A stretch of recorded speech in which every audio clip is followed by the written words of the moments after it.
राष्ट्रीय सुरक्षा और देशभक्ति की भावना ने भारत को एकजुट कर दिया। दिल्ली के जेएनयू ने तुर्की की इनोनू यूनिवर्सिटी के साथ एकेडमिक समझौता रद्द कर दिया है, तो लखनऊ, कानपुर और गाजियाबाद में तुर्की के खिलाफ जनाक्रोश सड़कों पर दिखा है। आइए इस रिपोर्ट के जरिए आपको दिखाते हैं।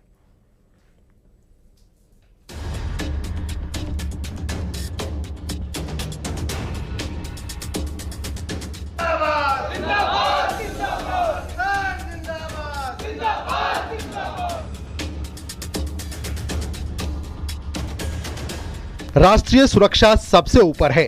इसी का नतीजा है कि भारत के खिलाफ पाकिस्तान का समर्थन करना आतंक के मददगारों को भारी पड़ रहा है। दिल्ली के जेएनयू ने राष्ट्रीय सुरक्षा संबंधी चिंताओं के चलते तुर्की की इनोनू यूनिवर्सिटी के साथ अपने एकेडमिक समझौते को रद्द कर दिया है। ये कदम तब उठाया गया जब तुर्की के भारत पाकिस्तान संघर्ष से जुड़ने की खबरें सामने आईं और तुर्की ने भारत की बजाय पाकिस्तान को अपना समर्थन दिया। जेएनयू की तरफ से बयान में कहा गया है कि वो ऐसे वक्त में राष्ट्र के साथ खड़े हैं। JNU teaches Turkish as a language in the School of Languages, Literature and Culture. And we have an Indian professor who does it. And because of that, the administration thought that we should not have any relations with a country that supports terror and that stabs India on the back. And how can you have a relationship with somebody who's undermining India's national security? उधर लखनऊ के छोटे इमामबाड़े के बाहर शिया धर्मगुरुओं और मुस्लिम समाज ने तुर्की के खिलाफ हुंकार भरी। ऑपरेशन सिंदूर में तुर्की के पाकिस्तान को समर्थन देने पर गुस्सा फूटा। सड़कों पर तुर्की का झंडा और हाथों में कुरान लिए लोगों ने तुर्की के बहिष्कार का ऐलान किया।